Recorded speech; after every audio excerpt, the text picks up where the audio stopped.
नमस्कार, टीवी 100 में आपका स्वागत है और मैं वीरेंद्र गुप्ता। जैसा कि आप जानते हैं कि हम निरंतर ऐसे शख्सियत से आपको रूबरू कराते हैं, जिसको सुनना आवश्यक प्रतीत होता है।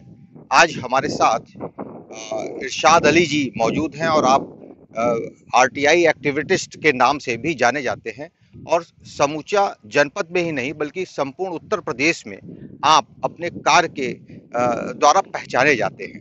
सर, स्वागत है आपका। इरशाद अली जी, आप ने जो रास्ता अख्तियार किया है, इसके पीछे क्या मकसद है और लोग जानना चाहते हैं कि आपका इतने कम समय में इतनी ख्याति कैसे हो गई?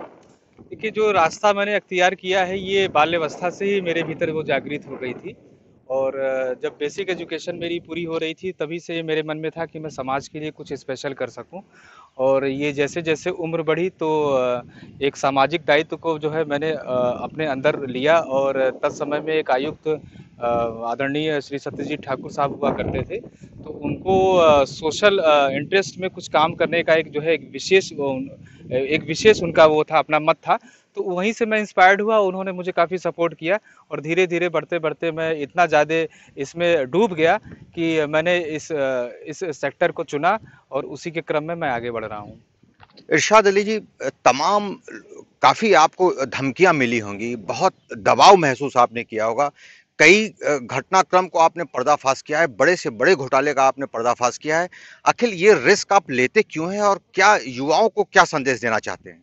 देखिए, इसके लिए तो बिल्कुल डेयरिंग होना पड़ेगा। और चूँकि पहले से ये तय करना पड़ता है कि हम क्या काम करने जा रहे हैं, तो ये एक प्रिपरेशन पहले से ही अंदर होता है कि हाँ, मैं जो काम कर रहा हूँ, वो वाक़ई बहुत रिस्की है।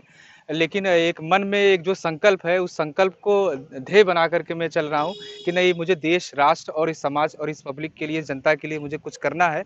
तो ये जो भ्रष्टाचार है और वित्तीय अनियमितताएँ हैं, जो गैर कानूनी गतिविधियाँ हैं, इसको नोटिस करना, काम करना और इस पे इतना डीपली जा कर के उस चीज़ को एक्सपोज़ करना, शासन प्रशासन के संज्ञानार्थ करना और जो हमारी एजेंसियाँ, जो संवैधानिक संस्थाएँ हैं, उनके नॉलेज में डाल कर के उन पे एक्शन ले लेना।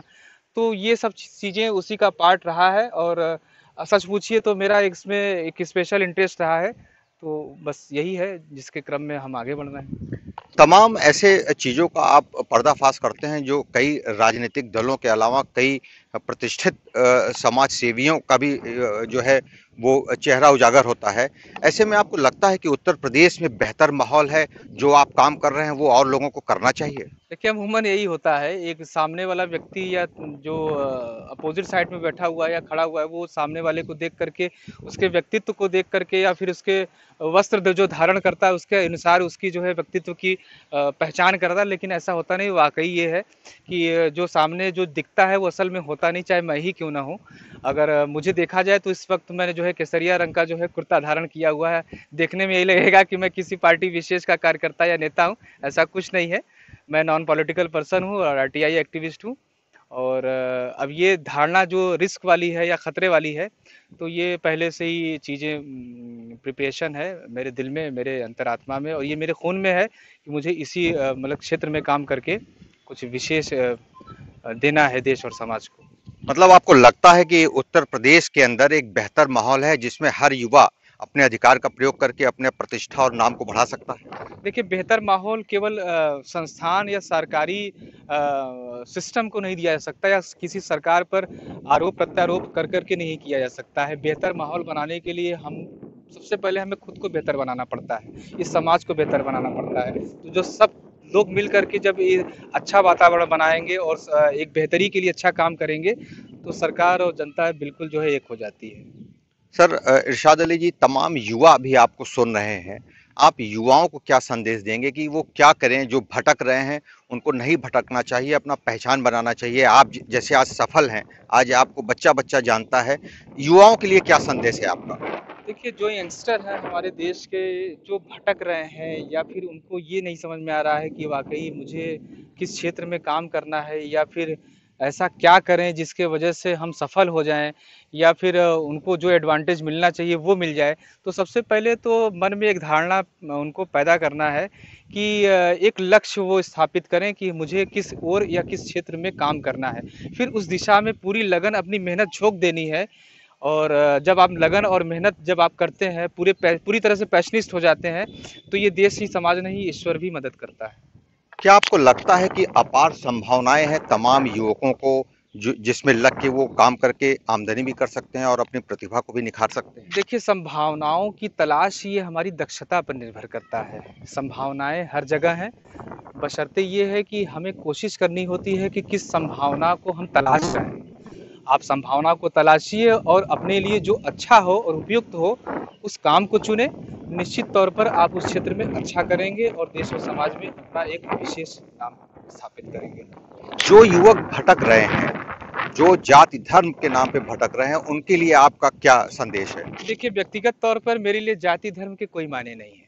मैं अपनी बात करूँ तो ये जाति और धर्म जैसी चीज़ें जो हैं, मैं इनको जो है उस वे में लेना चाहता हूँ कि इसका कोई अब मायने नहीं है। मतलब आप इस बात को इस रूप में लीजिए कि जो समाज का जो विकास है, व्यक्ति का जो विकास है और हमारे परिवार की खुशहाली है, देश की जिसमें तरक्की है, ये सब विषय मूल विषय हैं और ये ज़रूरी भी है कि एक हर तरह से, हर दृष्टिकोण से देखा जाए, सामाजिक रूप से, आर्थिक रूप से, तो तरक्की सही मायने में तभी देखी जा सकती है जब देश हमारा आगे बढ़ रहा हो।